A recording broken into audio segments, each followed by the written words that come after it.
नमस्कार, आप देख रहे हैं टीएनपी न्यूज। मैं हूं आपके साथ दीक्षा चौधरी। लखनऊ में आज मुख्यमंत्री योगी आदित्यनाथ ने लोक भवन सभागार में आयोजित एमएसएमई के मेगा ऋण वितरण समारोह में शिरकत की। इस दौरान उन्होंने कहा कि आज उत्तर प्रदेश की प्रगति देखकर हर देशवासी खुश है, जबकि दुनिया अचंभित है, क्योंकि साल 2017 से पहले यहाँ निराशा, हताशा और अराजकता का माहौल था। हम साल 2024 में प्रवेश कर चुके हैं। होली से पहले योगी सरकार ने राज्य कर्मचारी को बड़ा तोहफा दिया है। सरकार ने महंगाई भत्ता 4% बढ़ा दिया है, जिसके बाद वृद्धि के साथ कुल महंगाई भत्ता 50 हो जाएगा। मुख्यमंत्री की स्वीकृति के बाद वित्त विभाग ने महंगाई भत्ता बढ़ोतरी का आदेश जारी कर दिया। बढ़ा हुआ महंगाई भत्ता मार्च के वेतन के साथ दिया जाएगा। इसका लाभ राज्य कर्मचारियों और पेंशन पाने वालों को 1 जनवरी 2024 से मिलेगा। इस वृद्धि से सरकार के खजाने पर करीब 350 करोड़ रुपए का अतिरिक्त बोझ पड़ेगा। सरकार के इस फैसले का लाभ करीब 18 लाख कर्मचारी को मिलेगा। इसमें 12 लाख राज्य कर्मचारी और करीब 6 लाख शिक्षक शामिल हैं। इसके अलावा 12 लाख पेंशनरों की महंगाई राहत भी 4% बढ़ी भी मिलेगी। हालांकि पेंशनरों को बढ़े हुए महंगाई भत्ते देने का आदेश अभी जारी नहीं हुआ है। उम्मीद है इसे भी जल्द जारी कर दिया जाएगा। इससे पहले केंद्रीय कर्मचारियों के लिए 7 मार्च को एक साथ कई सारी खुशखबरी आई थी। कैबिनेट ने होली के पहले हुई बैठक में केंद्रीय कर्मचारी को महंगाई भत्ते में 4% इजाफे का ऐलान किया है। इसके साथ ही उनके हाउस रेंट अलाउंस में भी 3% इजाफा का ऐलान किया गया है। उन्नाव जिले में शहीद गुलाब सिंह लोधी की प्रतिमा का अनावरण करने मुख्यमंत्री योगी आदित्यनाथ चंद्रिका खेड़ा पहुंचे। इस दौरान उन्होंने 2.40 अरब की 103 विकास परियोजनाओं का लोकार्पण और शिलान्यास भी किया। इसके बाद उन्होंने चंद्रिका खेड़ा पहुंचकर शहीद गुलाम सिंह लोधी की प्रतिमा का अनावरण किया। इस दौरान सीएम योगी ने कहा कि भारत को विकसित बनाने का संकल्प लिया गया है। पीएम मोदी के नेतृत्व में भारत नई बुलंदियां छू रहा है। कि आज इस भव्य स्मारक और मूर्ति स्थापना के कार्यक्रम को यहां पर संपन्न किया है। इस अवसर पर मैं भारत माता के इस महान सपूत, जिन्होंने इसी गांव में जन्म लेकर के एक सामान्य किसान परिवार में जन्म लेकर के देश की आजादी के उस आंदोलन में अग्रिम पंक्ति में खड़े होकर के अपनी शहादत दी, ऐसे वीर गुलाब सिंह लोधी को की स्मृतियों को नमन करते हुए मैं प्रदेश शासन की ओर से उन्हें विनम्र श्रद्धांजलि अर्पित करता हूं। बहनों और भाइयों, 1935 में भारत के झंडे को पहना करके भारत की आजादी का घोष का आह्वान भारत माता के इस वीर सपूत ने किया था। मुख्यमंत्री योगी आदित्यनाथ 14 मार्च को गोंडा के दौरे पर रहेंगे। इस दौरान सीएम करोड़ों की परियोजनाओं का लोकार्पण और शिलान्यास करेंगे। इस अवसर पर शहर के शहीद आजम सरदार Bhagat Singh Thomson inter college में कार्यक्रम का भी आयोजन होगा, जिसमें सीएम जनसभा को संबोधित करेंगे। पुलिस अधीक्षक विनीत जायसवाल ने कार्यक्रम स्थल की सुरक्षा व्यवस्था का जायजा लिया। सीएम के आगमन से जुड़ी तैयारियां परखने के लिए डीएम नेहा शर्मा और एसपी विनीत जायसवाल ने शहीद आजम सरदार Bhagat Singh Thomson inter college पहुंचकर निरीक्षण भी किया। उन्होंने बताया कि चिन्हित परियोजनाओं के लोकार्पण और शिलान्यास कार्यक्रम को लेकर सभी जरूरी तैयारियां पूरी की जा रही हैं। है इसमें लोकार्पण और शिलान्यास के लिए मुख्यमंत्री जी का आगमन हो रहा है जनपद गोंडा में, और इस कार्यक्रम की सभी तैयारियों को पूर्ण करने के लिए अधिकारीगण जो हैं वो अपने अपने जो प्रोजेक्ट्स हैं शिलान्यास हेतु और लोकार्पण हेतु उनके स्टोन जो हैं उनकी तैयारी करवा ले रहे हैं। जो कार्यक्रम स्थल है वहाँ पर हम लोगों ने समस्त विभागों को विभागीय प्रदर्शनी लगाने के लिए भी निर्देश किए हैं, उसकी तैयारियाँ भी हैं। और कार्यक्रम स्थल में जो अन्य व्यवस्थापन होते हैं, सिक्योरिटी चेक्स और अन्य तरीके के जो प्रोटोकॉल्स हैं, उन SOPs को ध्यान में रखते हुए काम कराया जा रहा है। जनसभा के माध्यम से माननीय मुख्यमंत्री जी सभी लोगों को संबोधित। उधर मुख्तार अंसारी की मुसीबतें कम होने का नाम ले रही हैं। बांदा जिले में उम्र कैद की सजा काट रहे अंतरराज्यीय गिरोह के सरगना और माफिया मुख्तार अंसारी को 33 साल 3 महीने पुराने 9 दिन पुराने गाजीपुर के फर्जी शस्त्र लाइसेंस मामले में बुधवार को आजीवन कारावास की सजा सुनाई गई। बता दें, विशेष न्यायाधीश अवधीश गौतम की अदालत ने मुख्तार अंसारी को सजा सुनाई। इस दौरान मुख्तार को वीडियो कॉन्फ्रेंस के जरिए पेश किया गया। इसी अदालत ने ही 5 जून 2023 को अवधेश राय हत्याकांड में मुख्तार अंसारी को उम्र कैद की सजा सुनाई थी। मुख्तार को अब तक 7 मामलों में सजा मिल चुकी है। 8वें मामले में दोषी करार दिया गया है। माफिया मुख्तार अंसारी को अदालत ने भारतीय दंड संहिता की धारा 420 यानी धोखाधड़ी, 467 यानी बहुमूल्य सुरक्षा, वसीयत आदि की जालसाजी और 468 यानी ठगी के मकसद से जालसाजी का दोषी पाया गया, जिसमें सजा सुनाई गई है। भारतीय दंड संहिता की इन धाराओं के तहत अधिकतम 10 साल तक की सजा का प्रावधान है।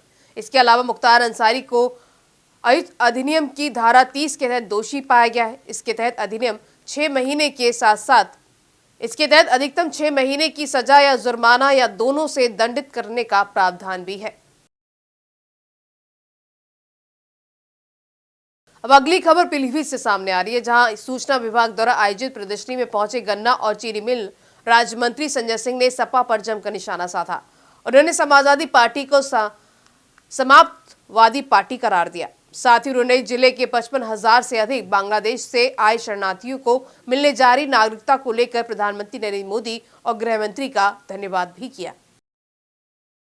सीए जो कानून आया है उससे मेरे पीलीभीत जनपद में, ऐसे तो पूरे देश के लोगों को लाभ होगा इसका, लेकिन मेरे पीलीभीत जनपद में लगभग 55,000 से अधिक लोगों को जिनके पास नागरिकता नहीं थी उनके पास नागरिकता अब हो जाएगी। मैं पीलीभीत जनपद की ओर से देश के यशस्वी प्रधानमंत्री और देश के यशस्वी गृह मंत्री जी का इस कानून को लाने के लिए उनका अभिनंदन करता हूँ, उनको बधाई देता हूँ। सर, ये 55,000 लोग बता रहे हैं, कौन लोग होंगे, कैसे यहाँ पर आए थे, कैसे बसे थे? पूरा ये अब से काफ़ी समय पहले बंगाली समाज के लोग हैं जो काफ़ी समय पहले यहाँ आए। समय समय पर उनकी नागरिकता की मांग उठती रही और वो हम लोगों ने उत्तर प्रदेश के यशस्वी मुख्यमंत्री परम पूज्य योगी आदित्यनाथ जी को अवगत भी कराया और हमारे पीलीभीत जनपद के लोगों की मांग को माना गया और पूरे देश के लोगों को इसका लाभ होगा। वहीं सीएए कानून लागू होने के बाद राज्यसभा सांसद डॉक्टर लक्ष्मीकांत वाजपेयी का बयान सामने आया है। उन्होंने कहा कि प्रधानमंत्री मोदी ने जो कहा वो करके दिखाया।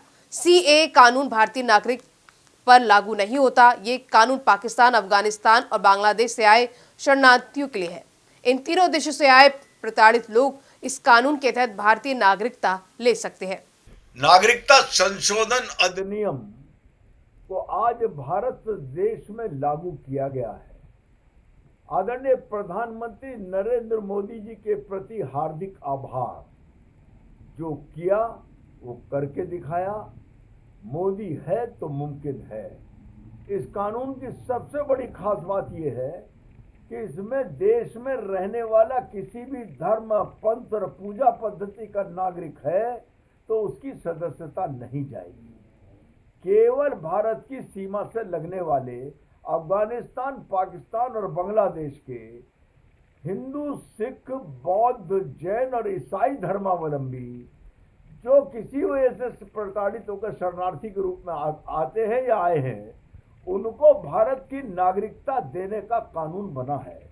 1955 के नागरिकता कानून में यह संशोधन किया गया है और ये कानून लोकसभा में भी पारित हुआ है, राज्यसभा में भी पारित हुआ है, महामहिम राष्ट्रपति जी की अनुमति से प्राप्त हुई है और कुल मिलाकर ये आज देश में लागू किया गया है। गाजियाबाद रेलवे स्टेशन पर अब वन स्टेशन वन प्रोडक्ट के तहत हैंडीक्राफ्ट और लकड़ी के सामान से बने खिलौने और घरेलू सामान की दुकान खोली गई है। मोदी जी के लोकल फॉर वोकल को बढ़ावा देने के लिए इन दुकानों को खोला गया है ताकि लोग हमारे देश में बने सामान को खरीद सके। प्रधानमंत्री नरेंद्र मोदी ने वर्चुअल लोकार्पण करते हुए वोकल फॉर लोकल के तहत गाजियाबाद के स्थानीय कारीगरों को दुकान खोलने का मौका दिया। साथ ही पीएम मोदी ने कई ट्रेनों को भी हरी झंडी दिखाई ताकि जनता को इन ट्रेनों से फायदा हो सके। एक नया ट्रैक भी बनाया गया है जो मालगाड़ियों के लिए है, जिससे जल्दी से जल्दी सामान एक जगह से दूसरी जगह पहुंचाया जा सके। बता दें, सभी नए स्टेशनों का भी कार्यकल्प किया जा रहा है, जिसमें गाजियाबाद भी शामिल है। स्थानीय सांसद और केंद्रीय मंत्री जनरल वीके सिंह लोकार्पण के मौके पर गाजियाबाद स्टेशन पर मौजूद रहे और बताया कि रेलवे स्टेशन पर रेलवे को विकसित भारत के तहत आधुनिक तकनीक और आधुनिकीकरण से जोड़ने का कार्य किया जा रहा है। जल्द ही अगले साल के अंत तक गाजियाबाद रेलवे स्टेशन का कायाकल्प हो जाएगा। इसके बाद गाजियाबाद रेलवे स्टेशन एकदम नया रंग रूप में दिखाई देगा। रेलवे के अंदर पिछले 10 वर्षों के अंदर अभूतपूर्व बदलाव आया है और ये मोदी जी की सोच है और दूरदर्शिता है कि हर चीज़ अच्छी हो, हर चीज़ एक विकसित देश की तरह हो। इसीलिए आपने देखा होगा 1500 ज़्यादा स्टेशनों का पुनरुद्धार हो रहा है, जिसके अंदर गाज़ियाबाद भी शामिल है।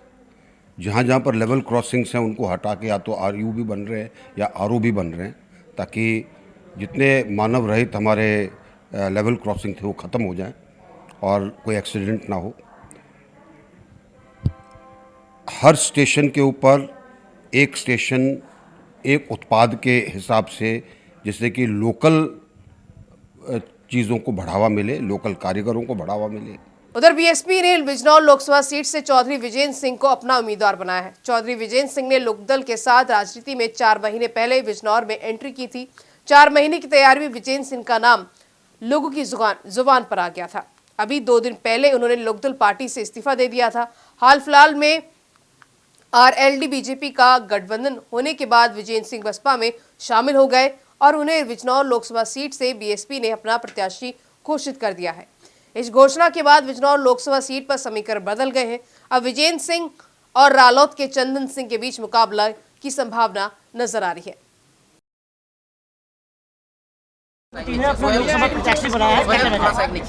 देखिए, मुझे उन्होंने प्रत्याशी के साथ साथ जो अपना विश्वास दिया है, जो अपनी धरोहर दी है, जो अपनी विरासत दी है, वो मेरे साथ साथ पूरी बहुजन समाज पार्टी, पूरे सर्व समाज की जिम्मेदारी है। उनके विश्वास पर हम एक सेवक बनकर पूरा सर्व समाज को इकट्ठा करके उनके विश्वास पर खरे उतरेंगे। आंवला बीजेपी सांसद धर्मेंद्र कश्यप ने गाड़ियों के काफिलों के साथ रोड शो किया। उन्होंने रोड शो के जरिए शक्ति प्रदर्शन किया। रोड शो में सांसद का जगह जगह भव्य स्वागत किया गया। सांसद के साथ रोड शो में हाल ही में सपा छोड़ बीजेपी में शामिल हुए विथरी के पूर्व ब्लॉक प्रमुख देवेंद्र सिंह भी मौजूद रहे। फिलहाल इस बुलेटिन में बस इतना ही। देखते रहिए टीएनपी न्यूज़। नमस्कार।